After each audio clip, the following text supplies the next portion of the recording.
London 1886, a city caught between the glitter of progress and the rot of its underbelly. Gas lamps flicker along the cobbled streets, their trembling light fighting against the darkness that feels almost alive. In the heart of this empire, where wealth and misery sleep side by side, a secret was beginning to fester, a secret born not in the gutters, but in the very institutions meant to save lives. The Victorians believed they were living at the dawn of enlightenment, a time of reason, discovery, and divine purpose. Their doctors, dressed in starched coats and armed with scalpels, were hailed as saviors of the modern age. But behind those polished instruments and proud lectures hid something more sinister. Medicine, in its thirst for knowledge, had begun to feed upon its own humanity. You see, in this age of miracles, not every cure was meant to heal. Some were meant to test, to push the limits of flesh, to prove that man could conquer nature itself. And when the line between experiment and cruelty blurred, no one dared to look too closely. At the center of this growing unease stood one hospital, grand, Gothic, and draped in prestige. Its name was spoken with reverence across London's dinner tables. Nobles donated fortunes to its research. Newspapers praised its innovations. But few knew what truly happened behind those locked doors after dusk. Patients arrived and never left. Records vanished, and beneath the stone floors of the East Wing, whispers of strange smells and muffled cries grew too frequent to ignore. It began, as most scandals do, with ambition, the ambition to cure, to rise, to be immortalized as the man who defied death. But when ambition is left unchecked, when curiosity outruns conscience, monsters are not born in the alleys, they are made in laboratories. The truth would remain buried for decades, hidden beneath polished reputations and the sweet perfume of progress. Yet every night, as the fog rolled through London streets and the city's breath turned cold and silent, those who passed the hospital gates swore they could feel something watching them, something restless, something unfinished. The scandal that would one day shock the world did not start with blood. It started with silence. And in the Victorian age, silence was the most dangerous disease of all. The gaslight flickers. The shadow of a man crosses the window pane. Somewhere inside, a woman screams, quickly muffled by a gloved hand. The story begins here, where medicine met madness, and the line between savior and sinner was forever erased.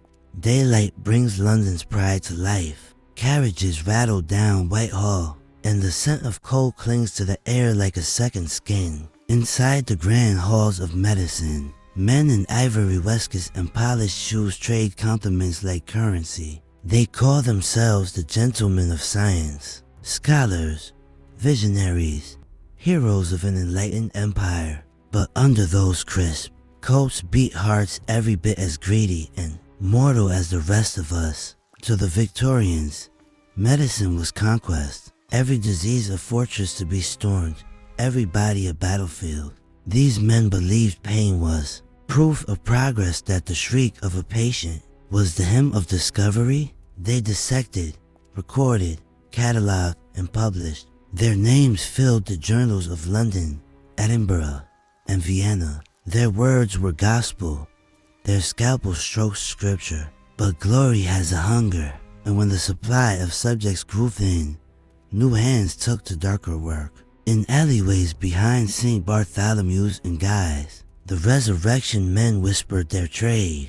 A silver coin could buy a fresh corpse, sometimes fresher than the law would tolerate. One could almost hear the shovels at midnight, slicing through damp soil as lanterns swung above the graves of the forgotten. Those who objected, nurses, apprentices, or grieving families, were silenced by respectability. How could anyone doubt a doctor? A gentleman would never lie, would he? Yet journals from the time revealed coded notes, subtle admissions wrapped in Latin, phrases like subject expired prematurely, or vital reaction observed during incision. Elegant language for horror, behind closed doors, the pursuit of knowledge turned into ritual. Students watched in silence as professors cut deeper, further, longer, chasing secrets hidden in muscle and nerve. In smoky clubs along Fleet Street, they toasted each other's advances. They laughed over wine,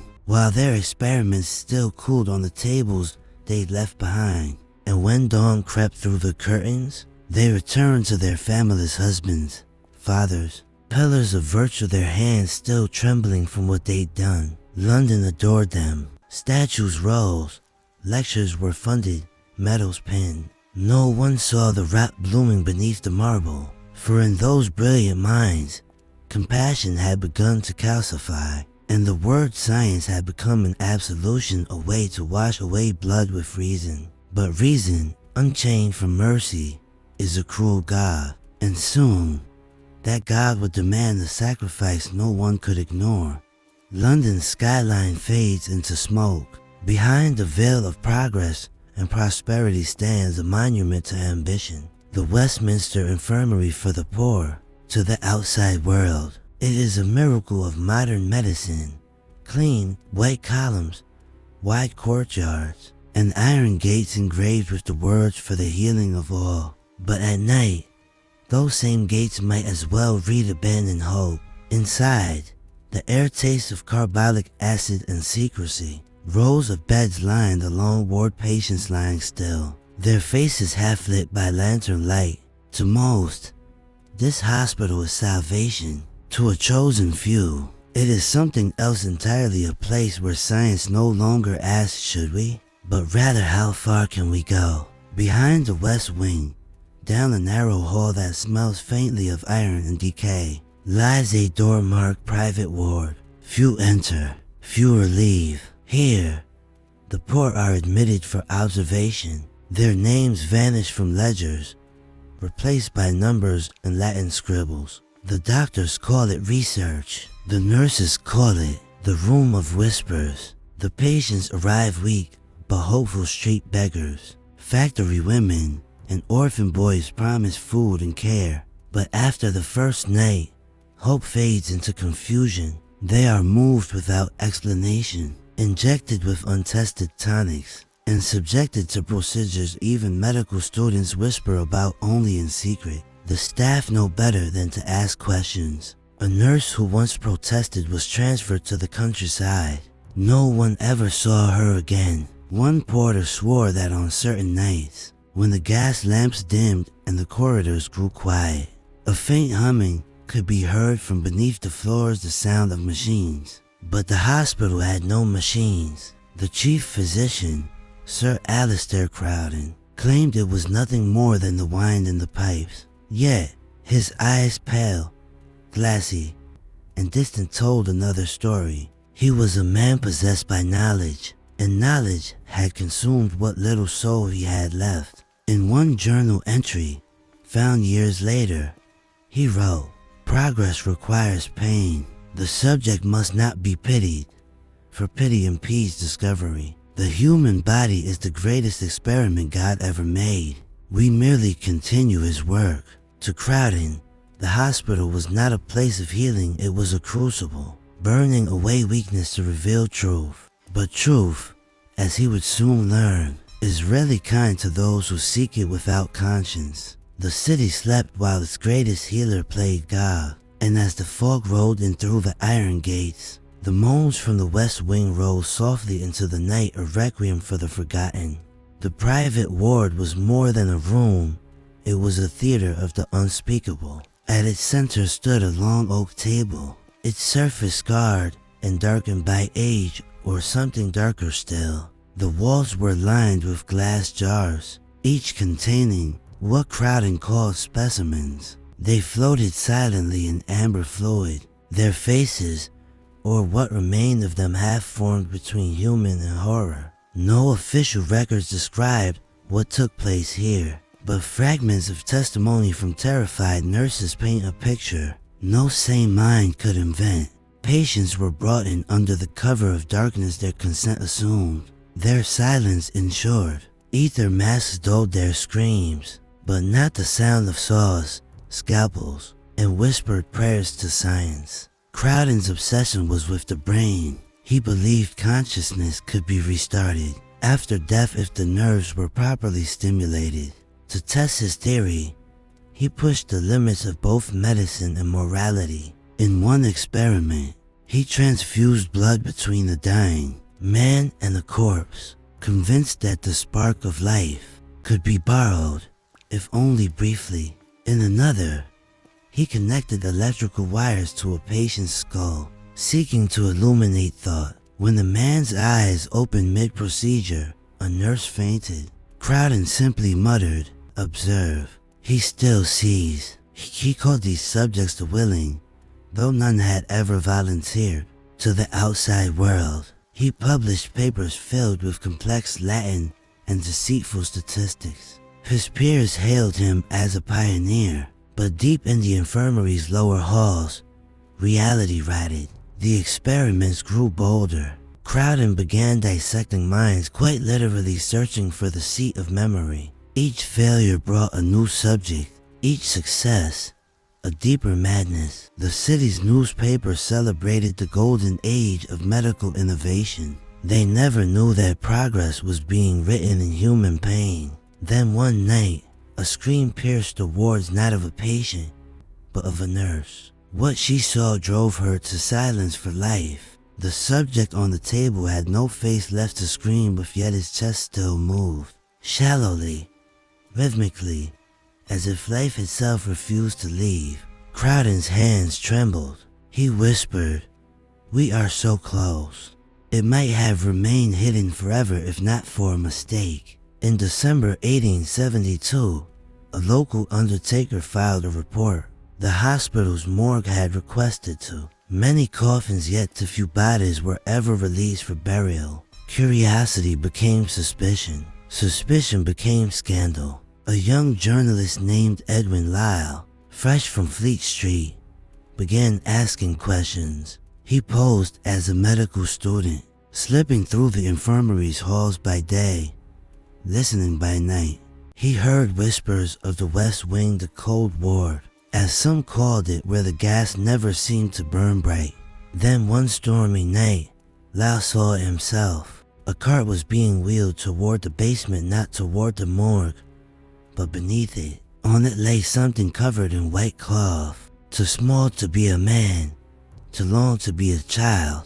He followed quietly down the narrow stairs, where the air grew damp and sour. There, in the flickering glow, he saw Crowden's sleeves rolled, eyes glinting with fever working over a body that should not have moved. And beside him, shelves upon shelves of labeled jars, specimen for 1B, for 2A, for 3H. Lyle stumbled backward, knocking over a metal tray. Crowden turned. For a moment, neither spoke.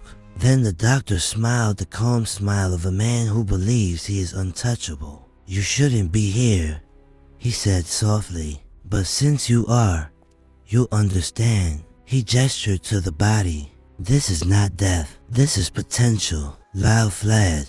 2 days later, his article appeared in the London Times. Hospital of Shadows. It read a story so unbelievable that most dismissed it as sensational nonsense. But others began to whisper. Families came forward. Questions demanded answers. Within weeks, Parliament ordered an inquiry. By the time investigators arrived, the infirmary's west wing was deserted. Crowden had vanished. His notes, his subjects, and his soul all gone into the London fog. Dr. Alistair Crowden was never found. Some claimed he fled to Europe, continuing his experiments under false names. Others swore he was seen wandering the Thames docks, muttering about wakening the dead. Officially, he drowned, though no body was ever recovered. The Westminster Infirmary shut its west wing permanently. The doors were brick, the hall sealed. For decades, no one dared reopen them. But in 1911, during renovations, workers broke through the old foundation. What they found made even the police turn pale. Hidden beneath the tiles were dozens of glass jars, still intact, labeled in Crowden's hand. Inside each jar floated a fragment of something human, a reminder of science's darkest hour. The discovery reignited the legend. Reporters called it the Forgotten Scandal, but locals whispered of stranger things. Lights flickering in the empty ward, whispers echoing through the walls, and the faint smell of ether on windless nights. Even today, the site, now converted into government offices, is avoided by janitors after dark. One caretaker swears he once saw a figure in an old doctor's coat standing at the end of the corridor, holding a lantern. When he approached, it vanished. Only a wet footprint remained.